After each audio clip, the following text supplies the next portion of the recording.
यह एक ऐसी टेलीवेद पाठशाला है जो पवित्र बाइबल के सत्यों को सरल बनाकर आपके समक्ष प्रस्तुत करती है। Ved Satyam, theology simplified. Veritas Bible school में आपका स्वागत है। विज्ञान का तेजी से विकास और तकनीकी क्रांति का गति पकड़ना, इन जैसे बदलावों के कारण कहा जा सकता है कि इंसान का आत्मविश्वास बढ़ा पर परमात्मा पर विश्वास घटा। इस संदर्भ में इंसान ने परमेश्वर से भी ऊंचा स्थान हासिल कर लिया है और उसे पाने के लिए बहुत प्रयास किए हैं, खूब मेहनत की है। इतिहास में परमेश्वर के नाम पर हुई हिंसा से भी बढ़कर परमेश्वर को नकार कर, परमेश्वर को ठुकराकर की गई हिंसा ज्यादा है, यह कहना कोई अतिशयोक्ति नहीं होगी। एक हिटलर और एक मुसोलिनी ने जो भयंकर नरसंहार किया था, रूस और चीन जैसे देशों में जो भीषण नरसंहार और खून खराबा हुआ, ये सब तो बस छोटे छोटे दाग हैं। अमेरिकी उपन्यासकार नॉर्मन मेलर, उन्होंने 20वीं सदी के बारे में कहा कि इस सदी की हर नस में क्रूरता पूरी तरह से घुल मिल गई है। 20वीं सदी में कितना ज्यादा खून खराबा हुआ, कितना भयंकर नरसंहार हुआ, यह हम आसानी से समझ सकते हैं। परमेश्वर को नकारा या असली परमेश्वर को बदल दें, परिणाम ऐसे ही बिगड़ते हैं।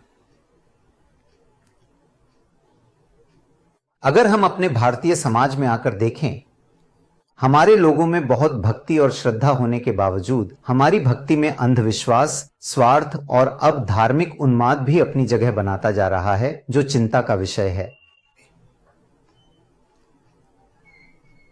हमारी भक्ति हमें वर्ग संघर्षों से, धार्मिक उन्माद से, समाज में साथी भारतीयों से प्रेम करने के मामले में,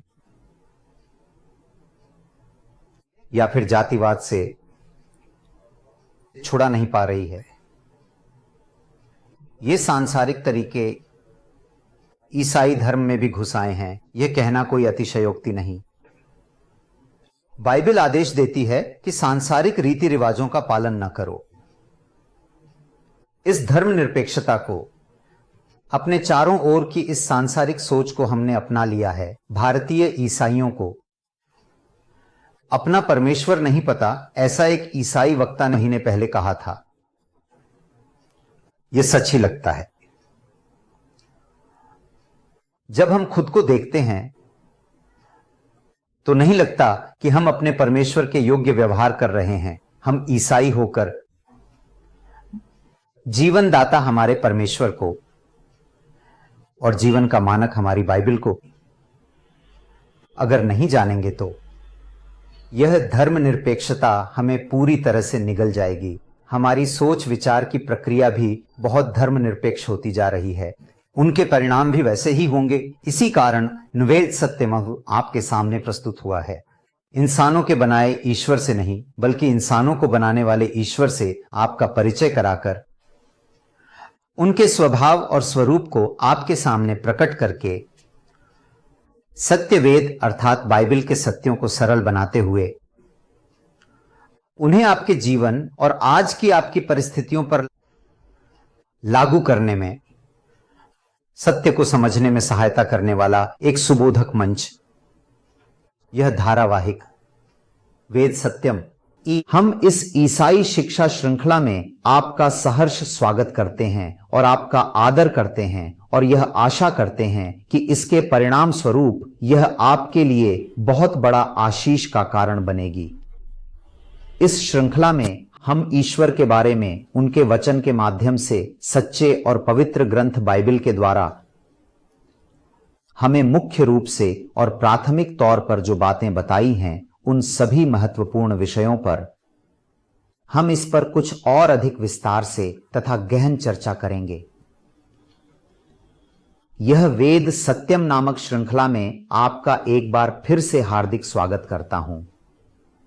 इस तरह ईश्वर के बारे में, वचन की सच्चाइयों के बारे में अध्ययन करने की इस प्रक्रिया को या इस विधि को, इसे अंग्रेजी में थियोलॉजी कहा गया है। इसे अनेक वेद शास्त्र कहते हैं।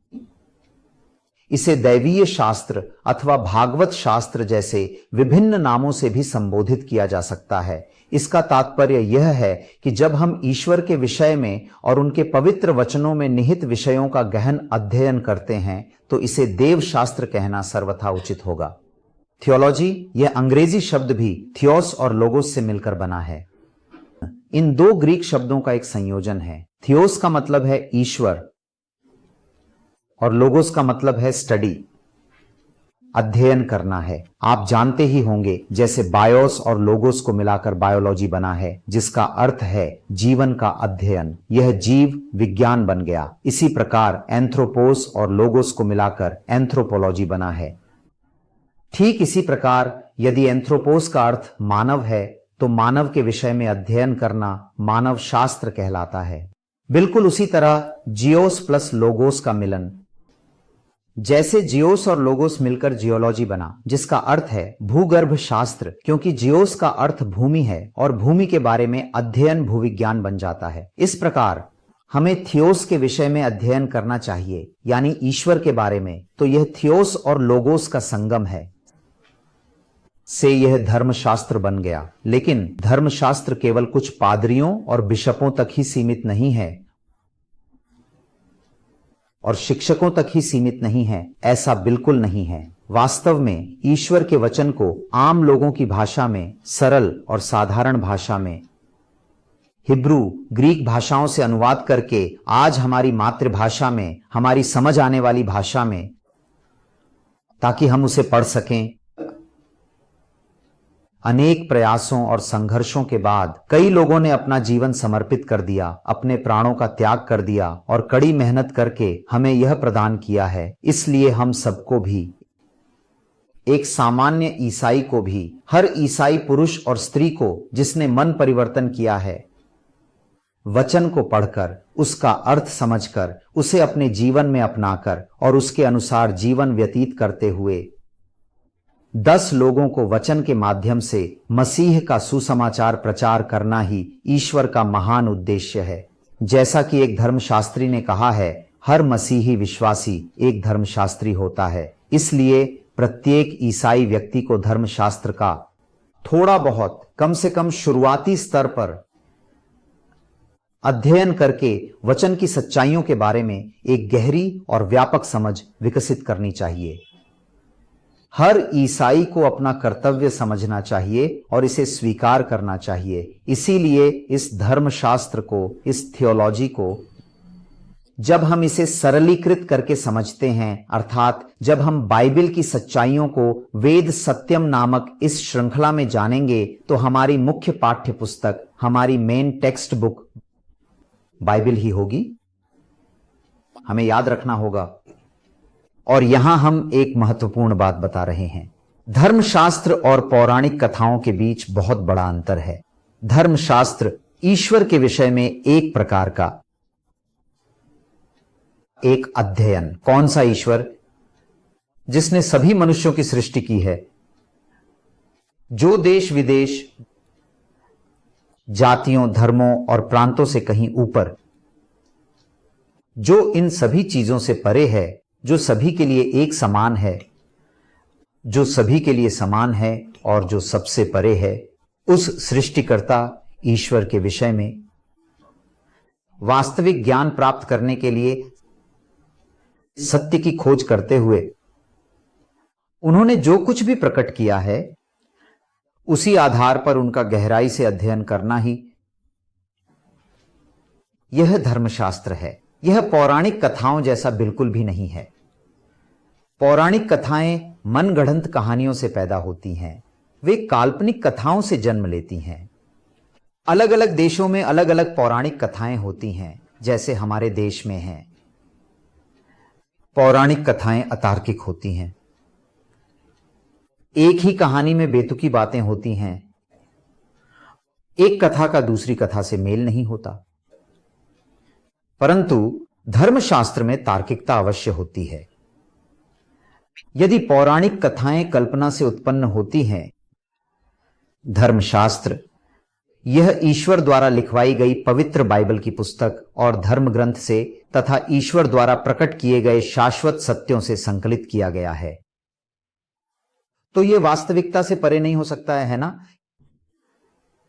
यह सत्य से दूर नहीं हो सकता है ना? यह सत्य पर आधारित है, वास्तविकता पर आधारित है। हमें सत्य का ज्ञान प्रदान करने वाला होता है। हमें वचन के सत्यों का गहन अध्ययन क्यों करना चाहिए? प्रत्येक ईसाई पुरुष और स्त्री को वचन का ज्ञान क्यों होना चाहिए? आज इस एपिसोड में हम जानेंगे कि इसके कारण क्या हैं। तो हमें किस तरह का लाभ मिलता है ईसाई होने के नाते इसे समझने का प्रयास करें।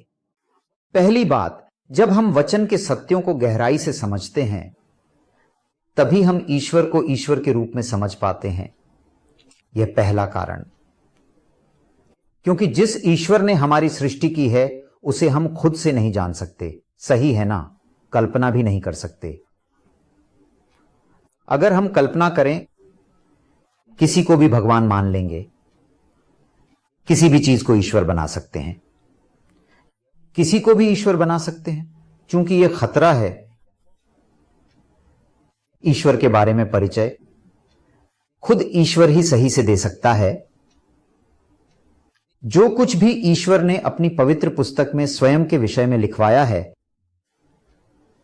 वही हमें ईश्वर के बारे में सच्चा ज्ञान देता है। अगर हम ईश्वर को ठीक से नहीं समझते, ईश्वर ने स्वयं जिसे रचा है, इंसान जिसे उसने अपने स्वरूप में बनाया, वह खुद को भी ठीक से नहीं समझ सकता। इसीलिए हमारे लिए ईश्वर को समझना बहुत जरूरी है। ईश्वर को समझने हेतु जैसा वह है वैसा ही हम उसे केवल उसके धर्म ग्रंथों के माध्यम से ही, जो उसने स्वयं लिखवाए हैं, सही ढंग से समझ सकते हैं। अन्यथा यह हमें गलत फहमी और भ्रम की ओर ले जाएगा। यह मूर्ति पूजा की ओर भी ले जाता है। दूसरा कारण, ईश्वर की सही ढंग से पूजा करने के लिए भी वचन के सत्य को ठीक से समझे। यूहन्ना के 4 अध्याय में जब यीशु मसीह सामरी स्त्री से बात कर रहे थे, तभी उपासना के विषय में एक प्रसंग सामने आया। उसने पूछा, हम यहां ईश्वर पूजते हैं, यह जगह हमें याकूब ने दी है। आप यरूशलेम में ईश्वर की पूजा करते हैं। हमें ईश्वर की पूजा यहां करनी चाहिए या यरूशलेम में कहां करनी चाहिए? कौन सी जगह महान है? इस तरह से उसने सवाल पूछा। अब तब यीशु मसीह ने यह बात कही, हे स्त्री, तुम उसे पूजती हो जिसे तुम नहीं जानती। हम उसे पूजते हैं जिसे हम जानते हैं। हम देखते हैं कि उन्होंने यह बात कही, अर्थात आराधना करते समय हमें जानकर आराधना करनी चाहिए। हम जिनकी आराधना कर रहे हैं उन्हें हमें बिल्कुल वैसे ही जानकर आराधना करनी चाहिए जैसे वे वास्तव में हैं। नहीं तो वह आराधना मूर्ति पूजा में परिणत हो जाती है। इसलिए उन्होंने आगे के वचनों में क्या कहा? अगर हम 24वां वचन पढ़ें यूहन्ना का सुसमाचार 4 अध्याय में, परमेश्वर आत्मा है, इसलिए उसकी आराधना आत्मा से की जानी चाहिए, जिसका अर्थ है आध्यात्मिक रूप से, भौतिक वस्तुओं के माध्यम से नहीं। हमें आराधना करनी चाहिए, और इतना ही नहीं, सत्य से आराधना करनी चाहिए। यानी हमारी अपनी काल्पनिक समझ के अनुसार नहीं, बल्कि हमें यह जानना और समझना चाहिए कि परमेश्वर वास्तव में कौन और कैसा है। हमें उसे यथारूप में जानना चाहिए, सच्चे परमेश्वर के सत्य को समझना और उसे ग्रहण करना चाहिए, और उसी सत्य के अनुसार, अर्थात परमेश्वर से संबंधित सत्य के अनुसार ही आराधना करनी चाहिए। वही सच्ची आराधना है। हम देखते हैं कि उन्होंने कहा कि पिता ऐसे ही आराधकों को ढूंढ रहा है जो आत्मा और सच्चाई से उसकी आराधना करें।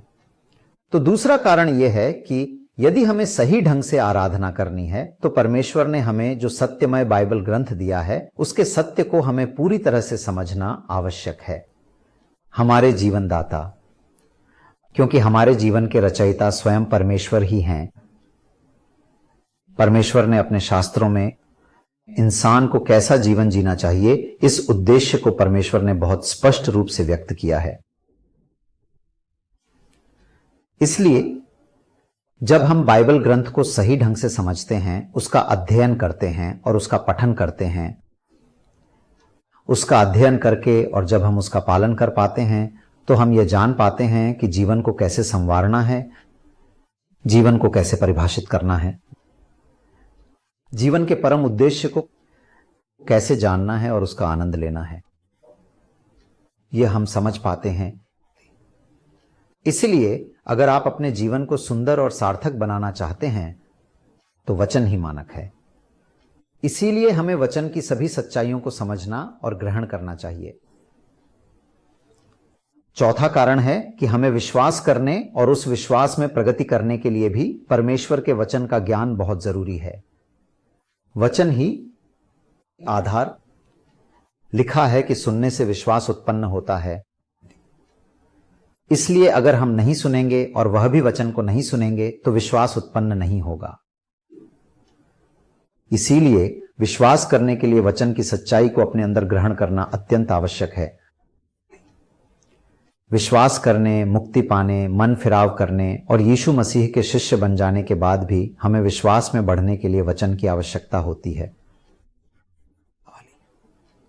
पतरस अपनी पत्री लिखते हुए अपनी पहली पत्री के दूसरे अध्याय में ऐसे मन फिराव करने वाले मसीहियों की तुलना छोटे बच्चों से करते हुए वह कहते हैं, जैसे छोटे बच्चे संपूर्ण पोषक तत्वों वाले दूध को पीकर परिपक्वता और बढ़ोतरी पाते हैं, ठीक उसी तरह तुम भी वचन रूपी दूध की लालसा करो।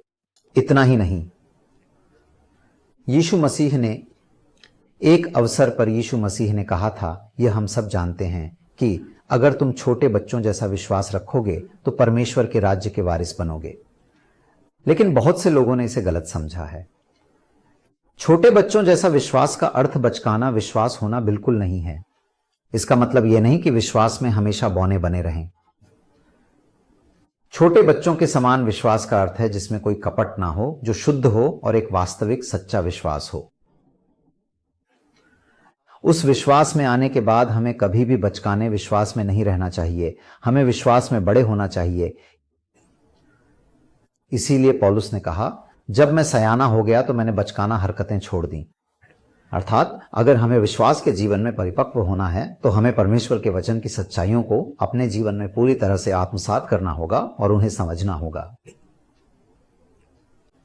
पांचवां कारण, अगर हमें पाप पर विजय प्राप्त करनी है, पाप से भरे इस संसार में, इस पापी स्वभाव और पाप के अपराधी शरीर के साथ यदि हमें पाप पर विजय प्राप्त कर पवित्र जीवन जीना है तो हमें निश्चित रूप से वचन के सत्य को पूरी तरह आत्मसात करना होगा, उसे अपनी रग रग में समा लेना होगा। तभी हम पाप पर विजय प्राप्त कर पाएंगे। हम ध्यान देते हैं कि दाऊद भजन संहिता 119 के 11वें अध्याय में कहता है, मैंने तेरे वचन को अपने हृदय में संजो कर रखा है ताकि मैं तेरे विरुद्ध पाप न करूं, ऐसा कहा गया है। इतना ही नहीं, यीशु ने अपने विश्वास करने वाले यहूदियों से बात करते हुए कहा, यदि तुम मेरे वचन में बने रहोगे तो सत्य को जानोगे, और तब यह वचन तुम्हें सत्य को जानने में और तुम्हें पाप से स्वतंत्र करने में मदद करेगा। यह सत्य आपको पाप से स्वतंत्र करता है। तो यीशु मसीह क्या कह रहे हैं, यह हमें ध्यान से सुनना चाहिए कि वचन रूपी सत्य को जब आप इसे समझते हैं और इसकी आज्ञा का पालन करते हैं, यानी कि उसे ग्रहण करना मतलब आज्ञा का पालन करना, तो आप पाप पर विजय प्राप्त करते हैं। पाप की गुलामी से आप छुटकारा पाते हैं। इसलिए वचन रूपी इस सत्य को हमें आत्मसात करना चाहिए और रग रग में समा जाना चाहिए।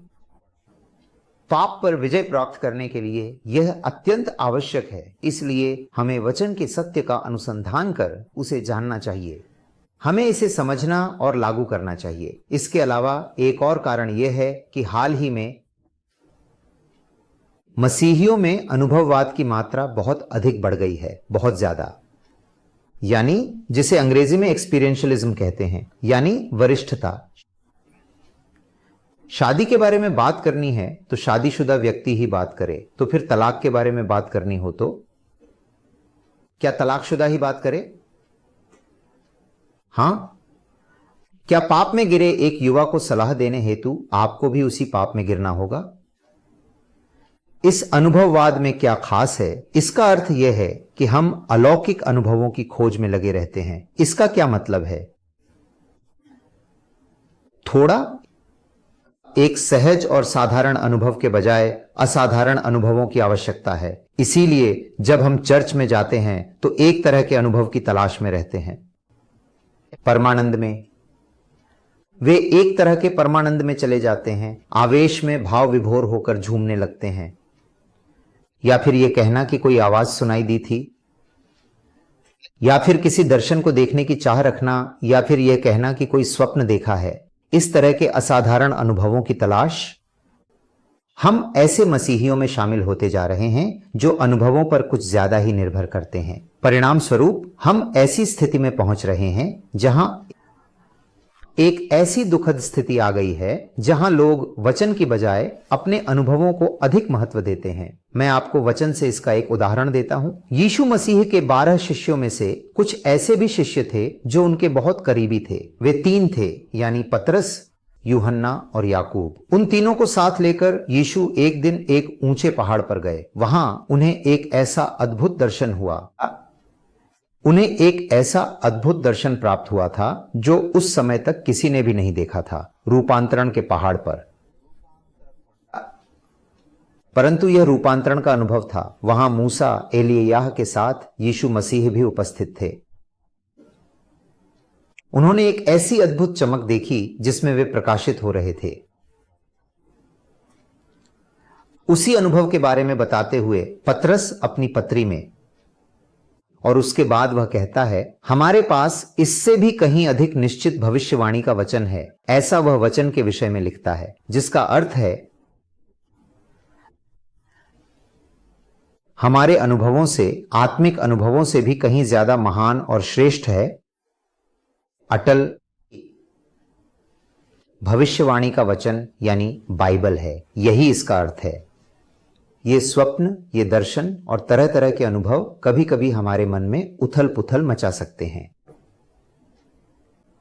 मैं ये नहीं कह रहा कि परमेश्वर सपनों और दर्शनों द्वारा नहीं बोलते, लेकिन शैतान भी सपनों और दर्शनों का इस्तेमाल करता है, अनुभव का उपयोग करता है, वह भावनाओं का उपयोग करता है। इसलिए हमें परमेश्वर के वचन के साथ इनकी जांच करनी चाहिए। इसलिए पतरस हमारी तरह नहीं, बल्कि अनुभव से बढ़कर वचन को महत्व देता है।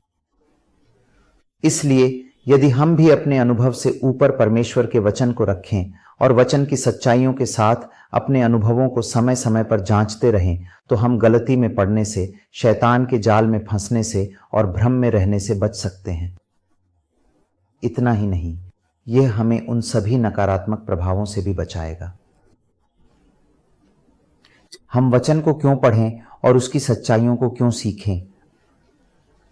असत्य को पहचानने के लिए। अंतिम दिनों में यदि संभव हो तो चुने हुए लोगों को भी आकर्षित करने, उन्हें अपनी ओर खींचने और विश्वास से भटकने वालों में बदलने के लिए। यीशु मसीह ने मत्ती के 24वें अध्याय में कहा है कि लोग महान चमत्कार करेंगे। इसीलिए इन अंतिम दिनों में झूठ तेजी से फैलता जा रहा है। झूठ कहीं बाहर से नहीं आ रहा है, बल्कि कई बार यह अंदर से ही, कलीसिया के भीतर से ही, हमारे शिक्षकों के माध्यम से ही आ रहा है। खासकर जब से सोशल मीडिया और इलेक्ट्रॉनिक मीडिया बढ़ा है, तब से यह और भी ज्यादा फैल गया है। इसलिए हमें बेरियाई मसीहियों की तरह होना चाहिए, जब पौलुस स्वयं एक प्रेरित होते हुए बोल रहा था, ताकि यह पता चल सके कि वह सच कह रहा है या नहीं। वे प्रतिदिन धर्म ग्रंथों की गहराई से जांच करते थे। इसी तरह हमें सच्ची शिक्षा को पहचानने और उसका पालन करने के लिए पूरी तरह से वचन पर निर्भर रहना चाहिए और उसे आत्मसात करना चाहिए। हमें वचन की सच्चाइयों का अध्ययन करना चाहिए, लौकिक तत्वों से और सांसारिक प्रवृत्तियों से हमें छुटकारा पाने के लिए, क्योंकि हम दुनिया में बहुत सारा समय, बहुत लंबे समय तक पूरे दिन बिताते हैं। हमारे चारों ओर के लोगों की बातें, इतना ही नहीं, जो किताबें हम पढ़ते हैं, जो टीवी कार्यक्रम देखते हैं, जो बातें हम सुनते हैं, जो कुछ भी हम इंटरनेट पर देखते हैं ये सभी चीजें हमें प्रभावित करती हैं और हमारा मन सांसारिक तत्वों से भर जाता है। अतः उससे बाहर निकलने के लिए भी हमें वचन की सच्चाइयों का अध्ययन करना चाहिए। इतना ही नहीं, सांसारिक प्रवृत्तियों को समय समय पर समझने के लिए भी हमें वचन की सच्चाइयों का अध्ययन करना चाहिए। इतना ही नहीं, सही तरीके से प्रार्थना करने के लिए भी स्वार्थ व अनुचित इच्छाओं वाली प्रार्थनाओं के बजाय सही में एक ऐसी प्रार्थना जो हमें आत्मिक रूप से बदल दे, जो हमें परमेश्वर के और भी करीब लाए, ऐसी प्रार्थनाओं में बढ़ने के लिए हमें परमेश्वर के वचन की सच्चाइयों को आत्मसात करना चाहिए। इसीलिए बाइबल हमें वचन के विद्यार्थी बनने के लिए प्रेरित और प्रोत्साहित करती है। जब हम बाहर सांसारिक स्कूलों, विश्वविद्यालयों और कॉलेजों में पढ़ते समय भी वह सारी पढ़ाई अंततः परमेश्वर के ज्ञान के लिए ही होनी चाहिए। पौलुस ने कहा है कि सृष्टि की वस्तुओं पर विचार करना चाहिए, क्योंकि जगत की उत्पत्ति से ही परमेश्वर की सनातन सामर्थ्य और अनदेखे गुण स्पष्ट दिखाई देते हैं। अर्थात सृष्टि में वनस्पति विज्ञान, प्राणी विज्ञान, जीव विज्ञान, भूविज्ञान, रसायन विज्ञान, भौतिकी, चिकित्सा और इंजीनियरिंग जैसी सभी चीजों का अध्ययन करते हुए हमें धर्मशास्त्र की ओर बढ़ना चाहिए, ताकि हमें परमेश्वर को पढ़ने और समझने में सहायता मिले। नतीजतन यह सांसारिक ज्ञान हमें परमेश्वर के ज्ञान की ओर ले जाए। इसलिए सिर्फ चर्च में ही नहीं, परिवार के साथ की जाने वाली प्रार्थना में ही नहीं, बल्कि कॉलेज और स्कूल में भी हमारी पढ़ाई का अंतिम लक्ष्य हमें ईश्वरीय ज्ञान प्रदान करना होना चाहिए। बाइबल हमें इसी प्रकार पढ़ने के लिए, परमेश्वर के निमित्त पढ़ने के लिए और परमेश्वर को जानने के लिए पढ़ने हेतु प्रोत्साहित करती है। यह वेदा सत्यम नामक श्रृंखला आपको बाइबल की सच्चाइयों को सरल बनाना सिखाएगी और यह आपके सामने बाइबल की सच्चाइयों की गहराइयों को उजागर करेगी और बाइबल को अपने जीवन में अभ्यास करने तथा उसका पठन करने में आपकी मदद करेगी। हम आशा करते हैं कि आप इस कार्यक्रम का सादर स्वागत करेंगे, इसे अपना समर्थन देंगे और इससे आशीषें प्राप्त करेंगे। यह वेरिटास बाइबल इंस्टीट्यूट की प्रस्तुति है।